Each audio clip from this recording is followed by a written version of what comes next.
On est en train de continuer l'étude sur la transformation que le Saint-Esprit veut faire en nous pour nous amener comme Jésus, à être comme Jésus, à imiter Jésus. Pas l'imiter dans le sens qu'on va se forcer pour le faire, mais le Saint-Esprit va nous amener à ce qu'on soit capable de vivre comme Jésus. Avoir ses pensées, ses sentiments, avoir à cœur les choses comme lui les avait à cœur. Aussi même participer à sa puissance, ses dons spirituels, ses miracles. Il veut qu'on devienne comme lui. Jésus a dit, tout disciple accompli sera comme son maître. Y a-t-il quelqu'un qui l'a atteint? Non. On vise, on ne l'a pas encore atteint, puis on continue à viser, à vouloir devenir comme Jésus. Y a-t-il quelqu'un qui aime ça, aller chez le dentiste? Quand tu as une carie à faire plomber, puis là, il te sort sa drill, une Makita, une demi avec une grande mèche. Là, il veut te faire un trou, là, tu vois arriver ça. Il n'y a pas personne qui aime ça. Il y a comme une petite sensation de crainte, mêlée peut-être de peur, peut-être d'angoisse, peut-être on se met à suer, puis on se tient sur le banc, parce que là, il veut faire de quoi direct dans un trou que moi, je suis pas capable de rejoindre. Mais l'opération que le Seigneur veut faire dans nos cœurs, c'est exactement la même affaire. Puis souvent, on n'est pas prêt à se laisser opérer. Parce que là, il faut qu'il fasse de quoi? Il faut qu'il enlève des choses qui ne sont pas de lui, sont là. Il veut nous amener à être comme Jésus, puis ces choses-là nous empêchent. Voyez-vous, ça prend son intervention, puis ça prend notre accord à vouloir, oui, Seigneur, fallait. Puis quand tu t'acceptes, après ça, tu t'aperçois que tu es mieux. Amen. Parce qu'il t'enlève tes fardeaux. Dans Hébreu, ça dit de se débarrasser de tout fardeau, puis de tout péché qui nous enveloppe si facilement, puis pour pouvoir courir. Si tu es chargé de plein d'affaires qui ne sont pas du Seigneur, tu ne peux pas courir dans le Seigneur. Aujourd'hui, on regarde un autre point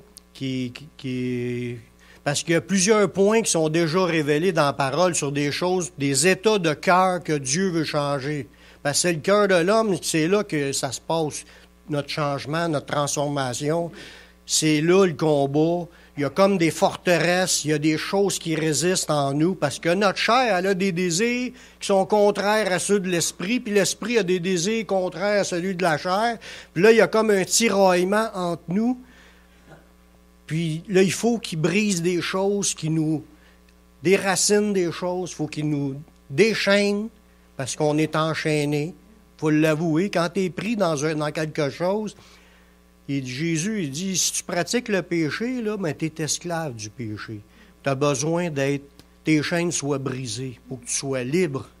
C'est ça qu'on a chanté tantôt, libéré. Christ m'a libéré, mais il nous a libérés quand on est venu à Jésus du fardeau de nos péchés, mais on n'a pas été totalement délivrés de tous nos péchés, dans le sens qu'on en a fait d'autres après. Il y a des choses qu'on a répétées, des choses qu'on avait avant. Puis là, il veut nous sortir de là. C'est sûr qu'après X années, il y a beaucoup de choses qui ont changé. Êtes-vous heureux de cela? Ceux qui ont expérimenté, on est bien mieux aujourd'hui que qu'est-ce qu'on était avant.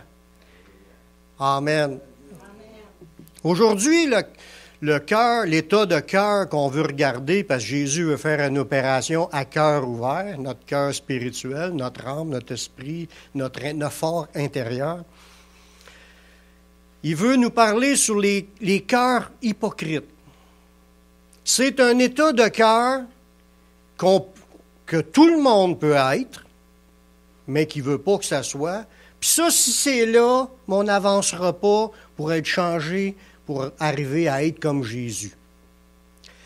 L'hypocrisie, on va le voir un petit peu plus en détail ce que c'est, mais c'est des tromperies. C'est se tromper soi-même, essayer de tromper les autres. Être hypocrite, c'est d'essayer d'être ce qu'on n'est pas. Essayer de montrer qu'on est quelque chose d'autre, puis on ne l'est pas. C'est des tromperies qui détruisent l'unité que le Saint-Esprit essaie de construire.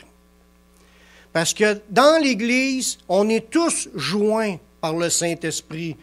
Moi, je ne suis pas l'Église, puis vous n'êtes pas l'Église. Nous sommes des pierres qui, ensemble, forment l'Église.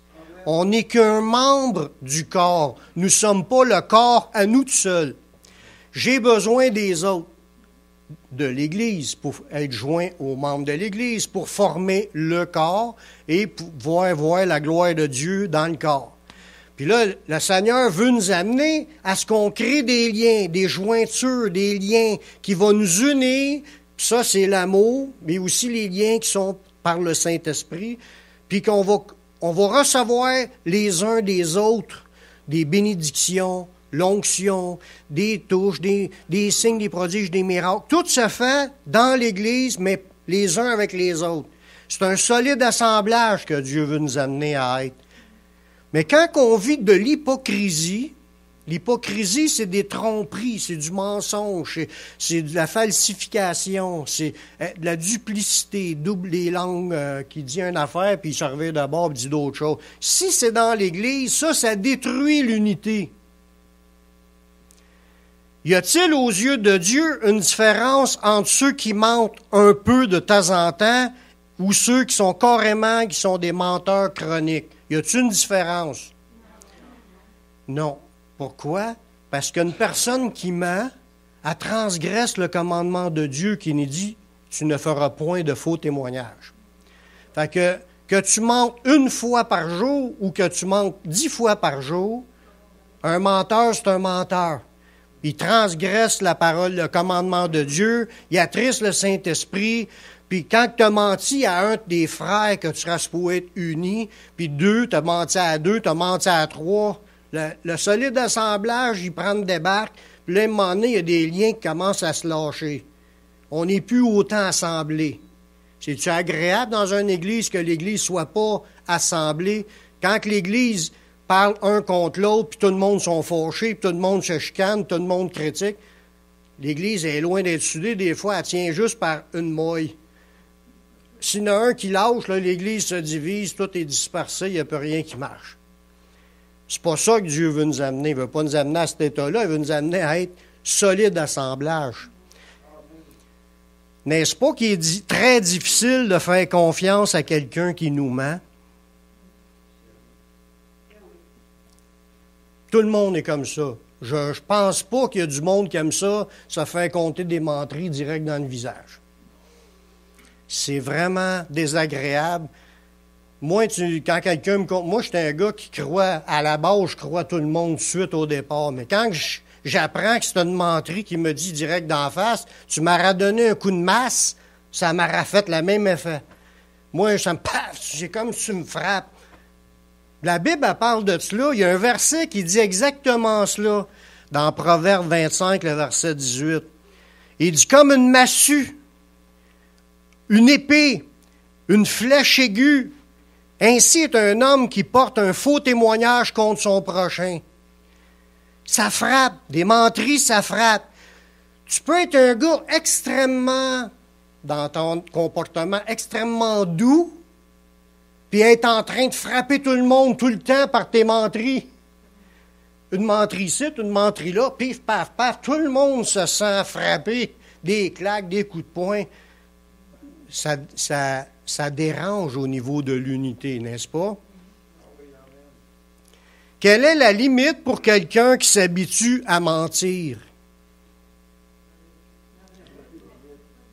Il n'y a plus de limite. S'il ose transgresser une fois, parce qu'il n'y a pas la crainte de Dieu, il n'y a pas la conscience que le Saint-Esprit l'a emmené à vouloir respecter les commandements de Dieu, s'il se permet de les transgresser à sa guise, puis il trouve que c'est pas grave, c'est une joke.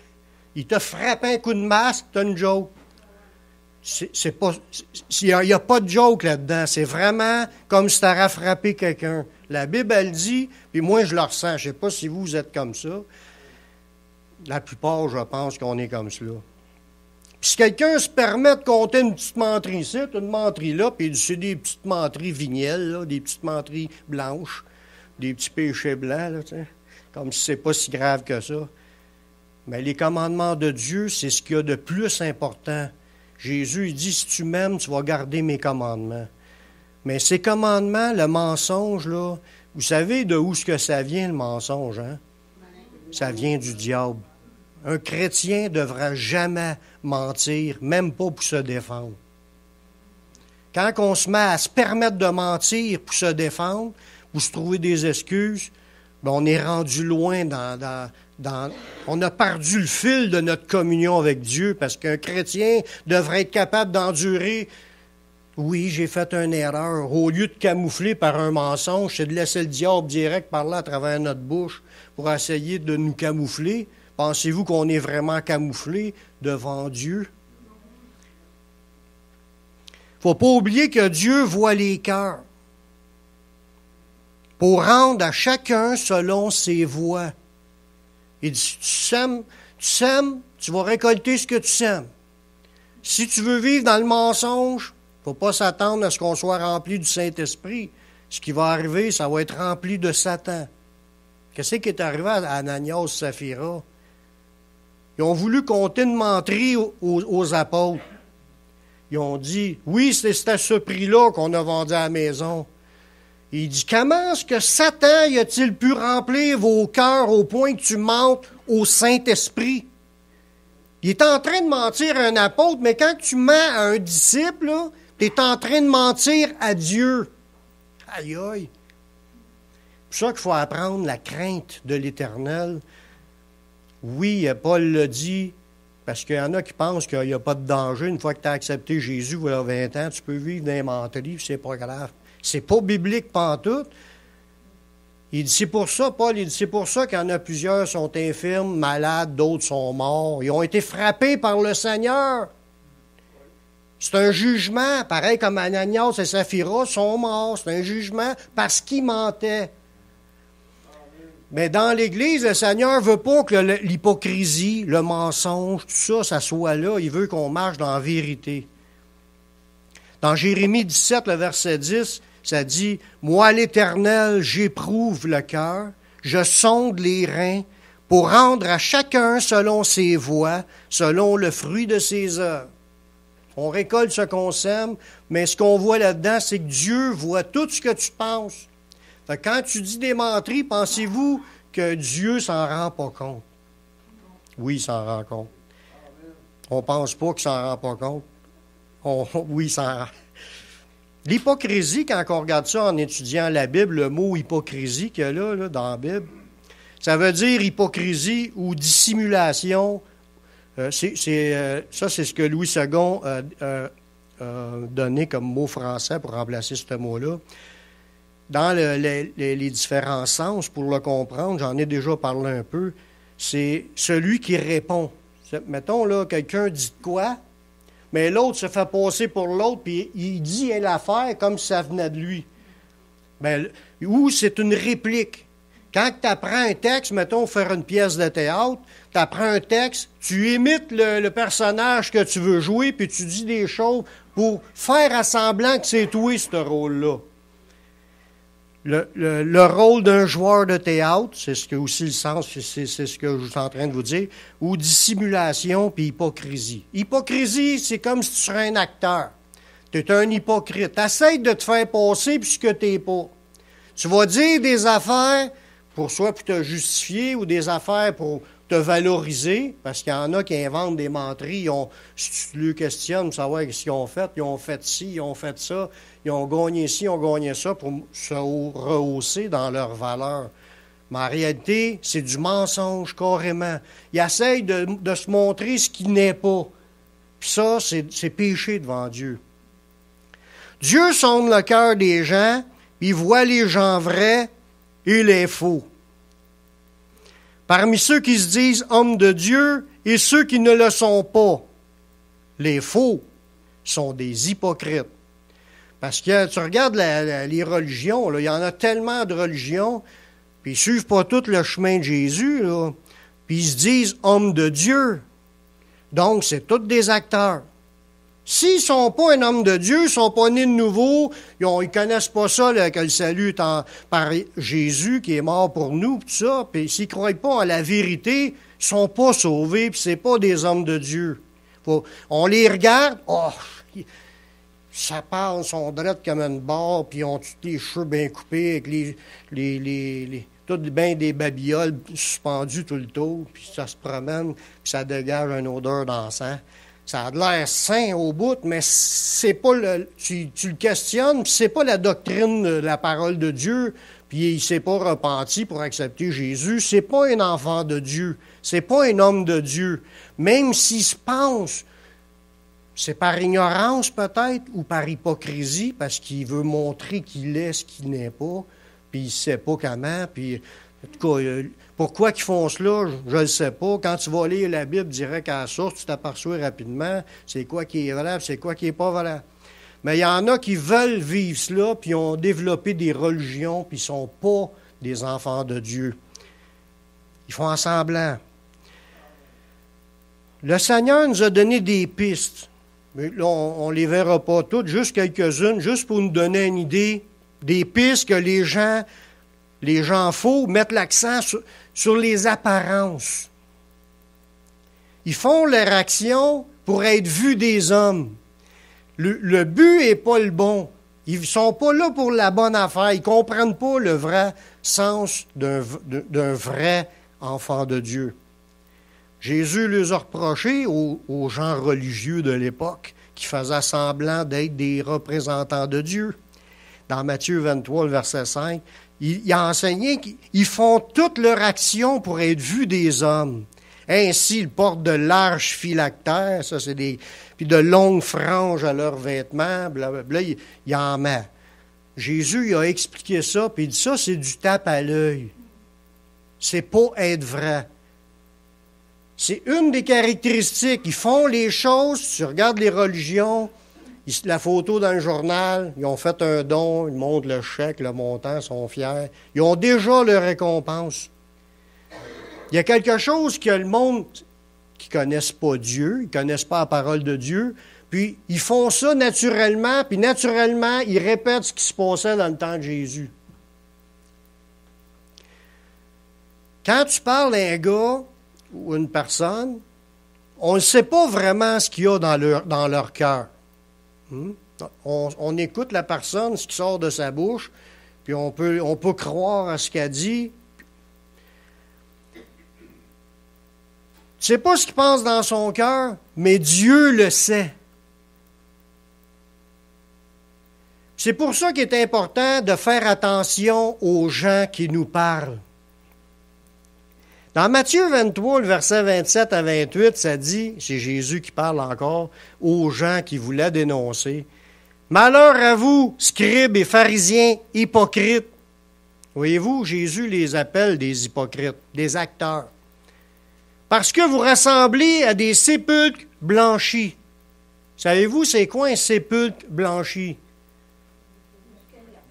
Un sépulcre, c'est le tombeau, parce qu'anciennement, ils n'enterraient pas tout le temps les gens, ils creusaient un trou puis dans une pierre, puis ils mettaient le corps dans la pierre. Fait que la pierre était l'endroit pour recueillir les corps des morts. Et puis là, ce corps-là, qui a refermé la porte, comme Jésus il est mort, il a été mis dans un tombeau, dans un sépulcre, il a été mis là-dedans, ils ont fermé la porte. Puis là, tu pourrais le peinturer blanc. Ça a l'air bien beau, là, une belle roche, toute sculptée, avec un beau trou, avec une belle roche qui fait la finition, toute peinturée blanc. Il dit ça, c'est beau, là, c'est blanchi, ça a l'air à l'apparence, wow, c'est bien fait, c'est bien sculpté, c'est beau, ça frappe à l'œil, ça a l'air je veux visiter des sépulcres, puis on se dirait, on voudrait visiter. Mais il dit que les gens, ils sont comme des sépulcres blanchis. Tu les regardes en dehors, ils sont blancs, ils sont beaux, ils ont de l'air en parfaite, une apparence parfaite, une apparence intéressante. Mais en dedans, c'est des ossements de mort qu'il y a là. Jésus, quand il regarde les gens, il voit l'intérieur. Il voit l'intérieur. Tu peux arriver à l'église tout bien shiny, tout bien habillé, tout bien propre, clean cut, les cheveux bien coupés, la moustache taillée, toute l'équipe. Puis d'arriver à l'église, puis ton intérieur est plein de mort, d'ossements, de pourriture, de méchanceté, etc. Jésus est en train de dire aux pharisiens, puis il les appelait des hypocrites, des acteurs, ceux qui font en semblant, parce que vous ressemblez à des sépulcres blanchis, qui paraissent beaux au dehors, et qui au dedans sont pleins d'ossements de mort et de toute espèce d'impureté. Et vous de même, au dehors, comme des sépulcres, mais vous paraissez juste aux hommes, mais au dedans, vous êtes pleins d'hypocrisie et d'iniquité. C'est pour ça qu'il y a même une place dans le Nouveau Testament. Il dit que la femme ne doit pas chercher à avoir les parures extérieures, mais un esprit doux et paisible qui est un grand prix devant Dieu. Travailler l'intérieur plutôt que travailler l'extérieur. L'extérieur, oui, ça frappe, c'est attirant, mais c'est pas le but. Pour un vrai, quelqu'un qui dit homme ou femme de Dieu, il faut travailler l'intérieur.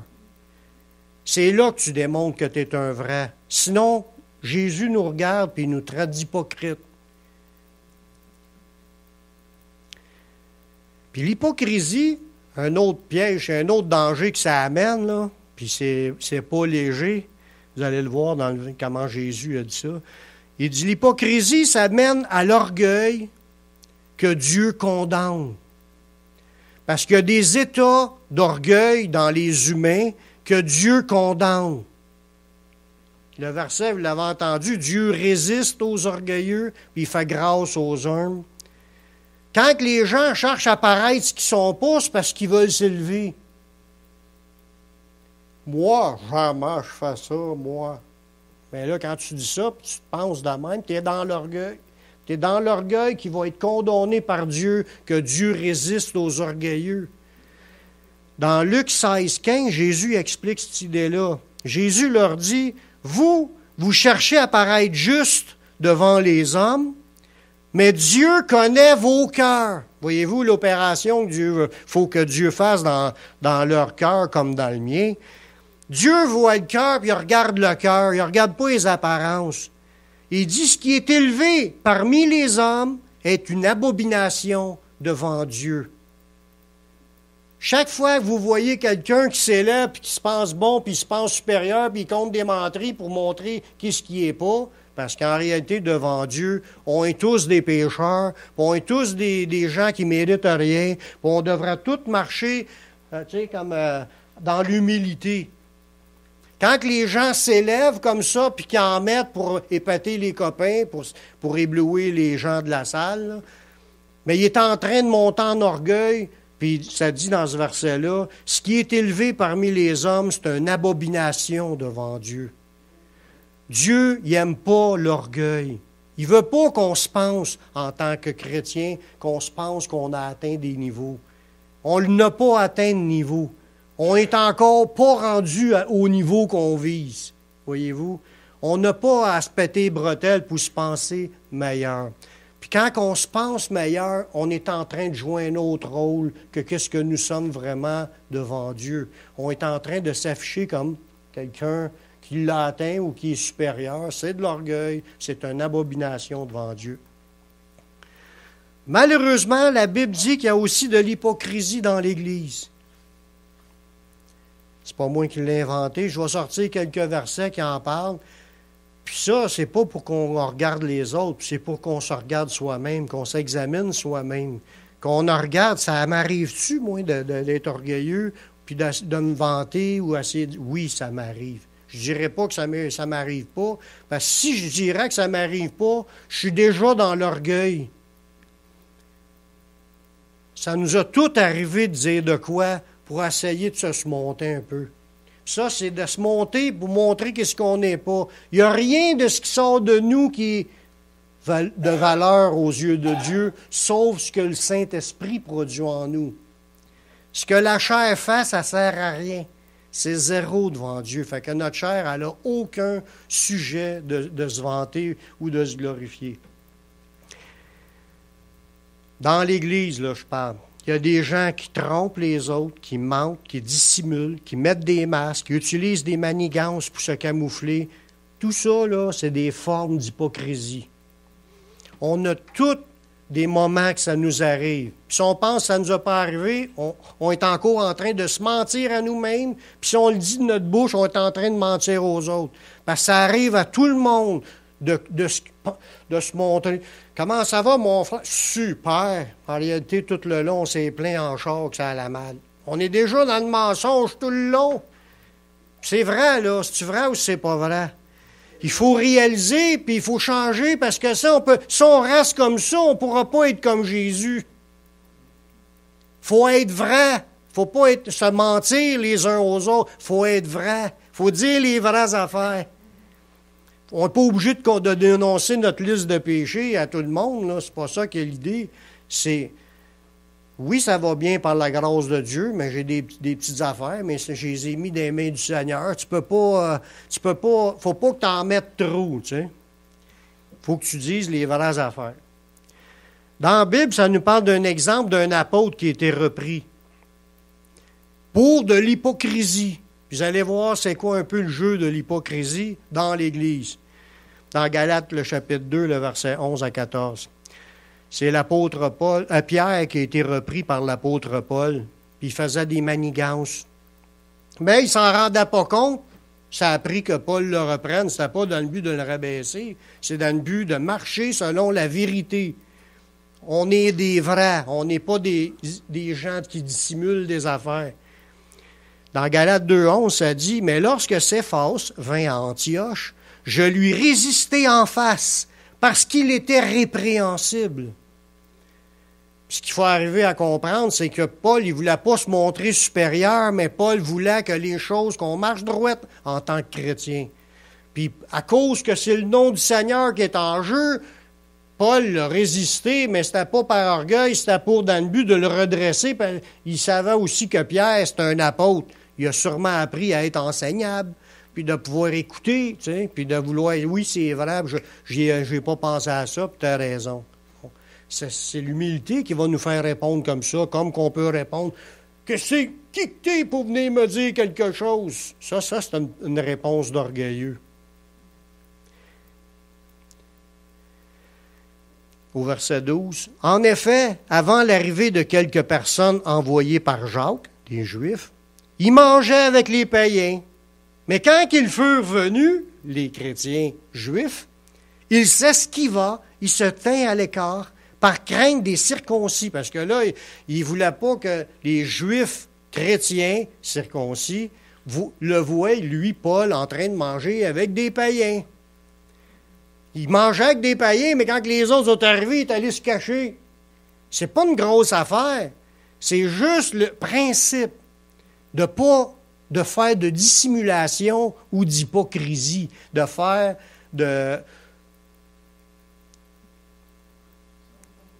semblant, je ne sais pas comment vous l'exprimer, mais vous allez voir la suite.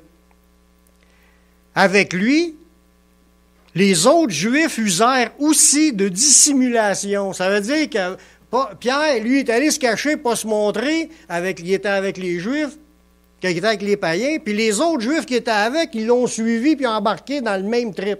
Il y en a un qui est tombé dans sûrement sans s'en rendre compte, il est tombé dans un genre d'hypocrisie, d'essayer de jouer comme deux jeux. Quand tu es avec les uns, tu réagis d'une manière, les autres arrivent puis tu parles d'une autre manière.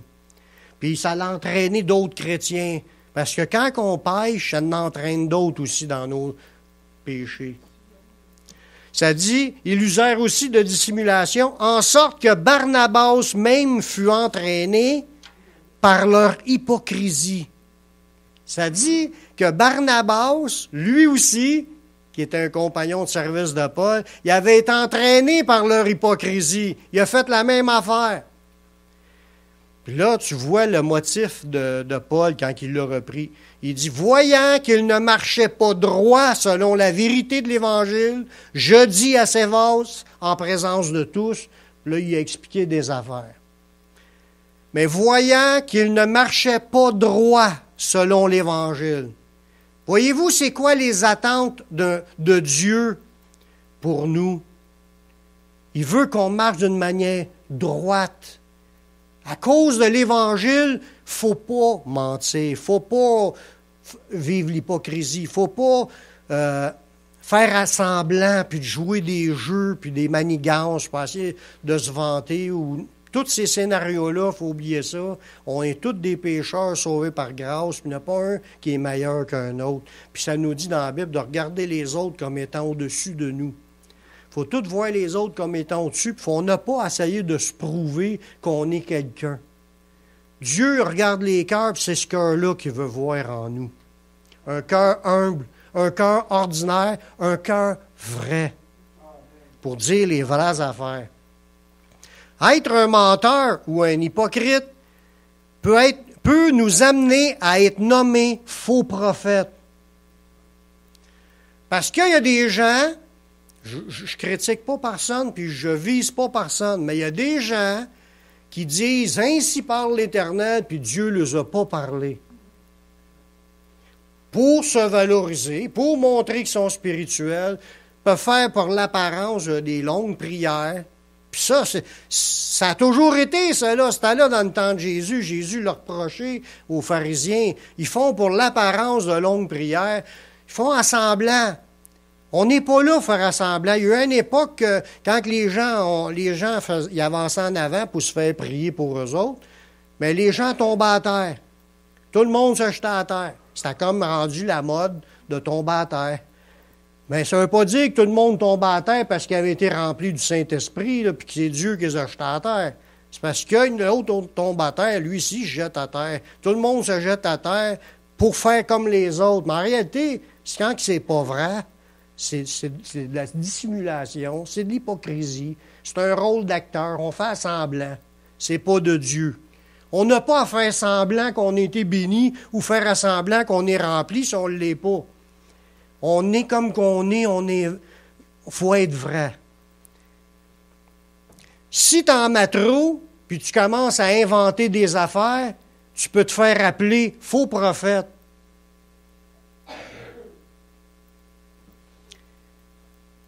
Puis ça, c'est même si tu t'en rends compte ou pas. Parce que c'est pas... Tu peux tromper toute ton assemblée, tu peux tromper toute l'Église que tu vas, mais Dieu voit les cœurs, lui, tu ne peux pas le tromper. Paul, il nous a parlé aussi de l'exemple de deux personnages. Il dit Janès puis Jambres. Ça, on voit ça dans 2 Timothée, chapitre 3, les versets 8 et 9. Ces deux noms-là, tu ne les retrouves pas dans l'Ancien Testament. C'est dans le Talmud que tu retrouves ces noms-là. Et le Talmud, c'est le livre de théologie qui accompagne la Bible, qui explique la Bible. Puis eux autres, ils ont donné 2 noms à 2 personnages qui étaient les gens qui se sont opposés à Moïse. Quand Moïse est allé voir le Pharaon, puis il a changé sa canne en serpent, ces 2 gens-là, ils représentaient pour le Pharaon, ils représentaient Dieu sur la terre, puis ils se pensaient Dieu sur la terre, eux autres, là. Le Pharaon se pense à Dieu sur la terre, puis il y avait ses sages, ses mages ou ses magiciens. C'est des gens qui avec des pouvoirs surnaturels, des miracles, mais qui ne venaient pas du Saint-Esprit. Donc, c'est des acteurs. Parce que si ce n'est pas des vrais qui représentent Dieu, c'est des faux. Ils font des miracles, puis ils disent des affaires, puis ils essayaient d'empêcher le monde de croire au vrai Dieu d'Israël. Fait qu'ils s'opposaient à Moïse pour démontrer qu'eux autres aussi sont capables de faire ça, puis montrer qu'eux autres aussi l'ont l'affaire. Puis qu'ils faisaient des miracles qu'eux autres aussi. Fait que là, tu étais libre d'un sens de ne pas croire à Moïse. Parce que Dieu avait envoyé Moïse avec le pouvoir de changer sa canne en serpent. Il a jeté sa canne à terre, puis elle s'est changée en serpent. Mais c'est Dieu qui faisait ça. Moïse était un vrai envoyé de Dieu, comparativement aux 2 autres qui ne l'étaient pas. Il représentait qui? Le diable. C'était des acteurs, des hypocrites qui se font passer pour des représentants de Dieu, que le Dieu des Égyptiens. Puis, il est venu faire les mêmes miracles. Ils se sont opposés à la vérité. Voyez-vous, parce que Moïse s'en venait pour exprimer la vérité. Mais eux autres, par leurs faux miracles et leurs fausses idées, ont cherché à s'opposer à Dieu lui-même. C'est dangereux de commencer à jouer un rôle d'hypocrisie puis de faux prophètes. Il y en a eu d'autres, des faux prophètes dans l'Ancien Testament. Puis le prophète Jérémie, il prophétisait qu'il y aurait une déportation, puis que tout le peuple juif serait emporté à Babylone. Puis les faux prophètes disaient, « Ben voyons donc, ça se passera pas, puis je vous prophétise la paix. » Mais le gars, il se fait passer pour un prophète de Dieu, mais en réalité, c'est un acteur, c'est pas un vrai, c'est un faux. Puis ce qu'il dit, puis ce qu'il fait, ça vient pas de Dieu. C'est le diable qui parle. Fait que c'est pour ça que quand on tombe dans le mensonge, il faut faire attention. Parce qu'on veut montrer qu'on est quelqu'un, puis en réalité, on n'est pas. C'est le diable qui va nous mener si on marche dans le mensonge. Mais dans ce cas-là, où ce que les deux noms sont là, dans 2 Timothée, chapitre 3, le verset 8 et 9, il dit de même que Janès et Jambres s'opposèrent à Moïse. Là, l'apôtre, il sert de cette idée-là pour dire, de même, ces hommes s'opposent à la vérité. Là, il parle de certaines personnes qui sont dans l'Église puis ils font du trouble avec le mensonge. Là, il rajoute, ils sont corrompus d'entendement, réprouvés en ce qui concerne la foi, mais ils ne feront pas de plus grands progrès, car leur folie sera manifeste pour tous, comme le fut celle de ces deux hommes. Ce que je veux en venir, c'est que quand tu commences à vivre dans le mensonge, pour essayer de mêler l'Église où ce que tu es, pour essayer de t'afficher pour ce que tu n'es pas, puis tu commences à jouer ce rôle-là dans l'Église, t'es rendu que tu t'opposes contre le Saint-Esprit, tu t'opposes contre Dieu, tu es en train de travailler contre l'œuvre de Dieu dans l'Église que tu es, ça ne sera pas long que la personne va être dévoilée. De même que Janès et Jambres, le monde s'est aperçu que ce n'était pas de Dieu. Nous autres, on lit ça, on s'en aperçoit tout de suite que ce n'était pas de Dieu, ces deux personnes-là. La même chose pour celui qui est faux, tout le monde va finir par s'en rendre compte. Il va être révélé par Dieu. C'est pour ça que dans l'Église, Paul il dit ça dans l'Église, parce que dans l'Église, dans cette époque-là, Paul est en train de dire ça à Timothée, il y a du monde dans l'Église qui sont de même, mais c'est des réprouvés. C'est des gens qui peuvent être réprouvés, ceux qui ne savent pas ce que ça veut dire. C'est quelqu'un qui ne passe pas le test. Parce qu'il y a comme un test, comme mettons, tu travailles sur une chaîne de montage, puis tu as des poulets passent devant toi, puis tu vois un poulet, tous les poulets passeront, mais toi, tu es là pour les examiner, les poulets. Puis il y en a un qui est déformé, ou il est comme moisi, ou il y a une partie qui est vraiment, tu ne peux pas mettre ça sur le marché. Tu le prends, puis il est jeté à l'écart. Il est réprouvé. Il ne passe pas le test.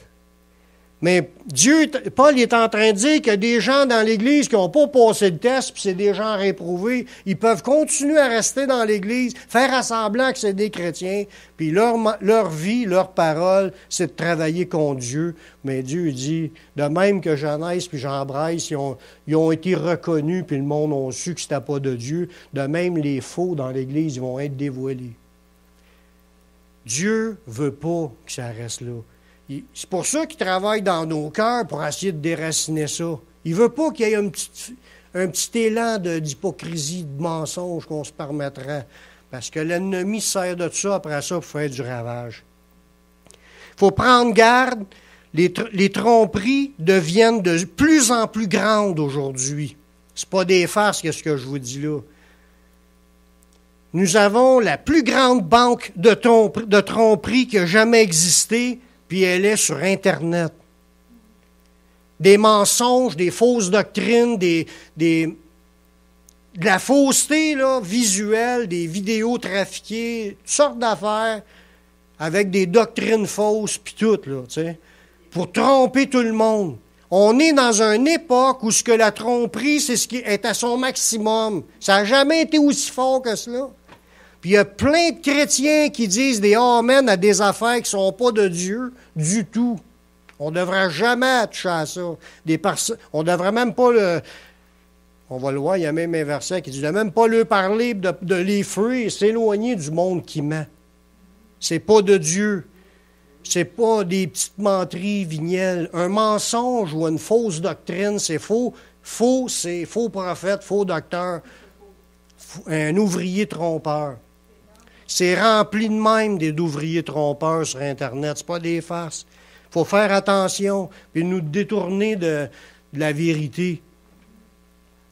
Dans 2 Timothée 3,13, ça dit « Mais les hommes méchants et imposteurs y avanceront toujours plus dans le mal. » Des gens méchants et imposteurs. C'est un imposteur. Quelqu'un qui se fait passer pour quelqu'un d'autre, c'est un imposteur. Ils avanceront toujours plus dans le mal, égarant les autres et égarés eux-mêmes. Vous voyez que les apôtres ne mâchaient pas les mots.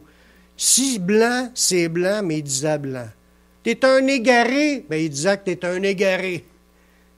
Tu peux pas dire à quelqu'un, t'es vrai, t'es mon frère, puis etc., s'il ne l'est pas. C'est marcher dans le mensonge. Tu marches dans la vérité, c'est des gens imposteurs. Ils avancent de plus en plus, ils apprennent, ils utilisent la technologie. Le mensonge, il y a des doctrines de démons à flot sur Internet. Il y a des gens qui se tiennent dans le vrai, puis il y a les gens faux. Si Dieu nous les montre, en parlant des gens faux, mais il faut s'en éloigner. Dans 2 Timothée 3,5, ça dit que dans la fin des temps, il y aura des gens qui ont une apparence de piété, mais il en renie ce qui en fait la force. Il dit, éloigne-toi de ces hommes-là. Il ne faut pas penser qu'on a un gain à avoir quand tu restes auprès des menteurs. Éloigne-toi. C'est des faux. Cherche les vrais. Tiens-toi avec des vrais. Jésus, il y a quelques conseils pour nous, ses disciples. On veut vivre. Il y en a-tu qui veulent être vrais, qui veulent vivre dans la sainteté, qui veulent être francs? Première chose, prenons garde de ce qui se passe dans nos cœurs. Il faut s'examiner, il faut y penser. Je suis un croche?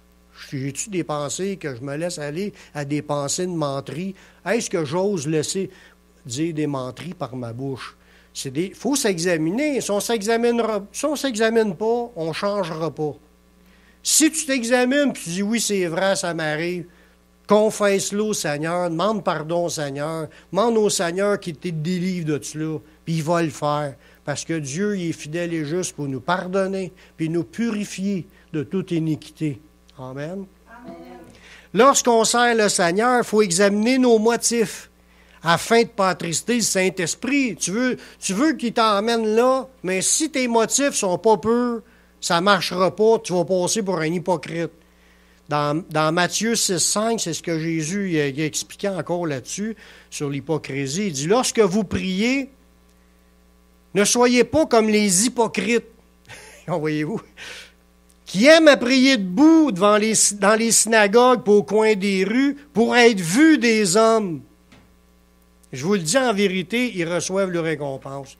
Voyez-vous, l'idée, c'est examine ce que tu fais quand tu sers le Seigneur. Es-tu là parce que tu cherches à être vu, à être félicité, puis que là, tu t'attends des louanges, puis tu t'attends des...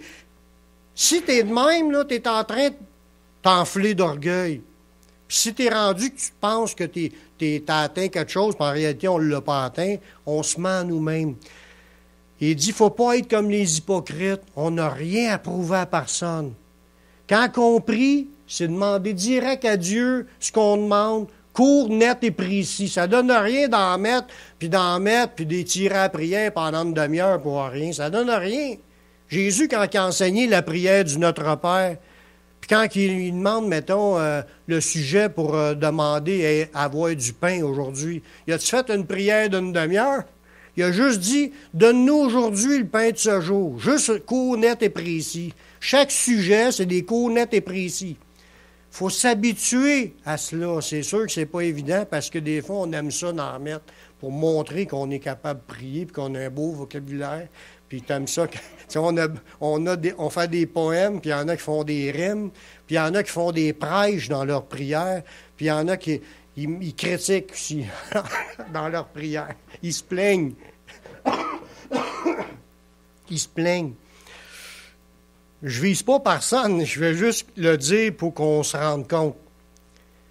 Ne jouons pas un rôle, soyons vrais, tel quel. T'es de même, t'es de même. Oui, on reste poli, ça c'est correct, mais de ne pas chercher de se monter. Il dit que chacun, dans Éphésiens 4, 25, ça nous dit, c'est pourquoi renoncez au mensonge, que chacun de vous parle selon la vérité à son prochain, car nous sommes membres les uns des autres. Ça revient à ce que je vous disais au début. Tout ce qui est mensonge, on oublie ça, on dit les vraies affaires. Parce qu'on est membres les uns des autres, parce qu'on fait toute partie de la maison de Dieu. Puis je finis avec un dernier verset. Demandons de la sagesse d'en haut. Elle va nous tenir loin de l'hypocrisie. Parce que dans la sagesse d'en haut, il y a comme un fruit qui va sortir de notre vie quand on l'a reçu puis qu'on marche dedans. Dans Jacques 3, 17, ça dit « La sagesse d'en haut est premièrement pure, ensuite pacifique, modérée, conciliante, pleine de miséricorde et de bons fruits, exempt de duplicité et d'hypocrisie. » Exempt de duplicité et d'hypocrisie. Quand tu marches dans la sagesse d'en haut, tu ne seras pas une personne à deux faces, puis tu ne seras pas un hypocrite. Amen. Amen. Prions. Seigneur, je te remercie pour ta parole que tu nous as laissée. Seigneur, pardonne-nous toutes les fois qu'on a eu des pensées orgueilleuses, des pensées à essayer de se monter, puis à essayer de montrer qu'on est quelque chose, qu'on cherche à être valorisé. Je te demande pardon, puis je te demande de nous changer, puis qu'on ait le caractère, puis l'attitude, la pensée qui était en Jésus. On veut devenir comme Jésus, humble de cœur. Merci, Seigneur, de ce que tu vas faire dans nos vies. Je te rends grâce dans le nom de ton Fils Jésus. Amen. Amen.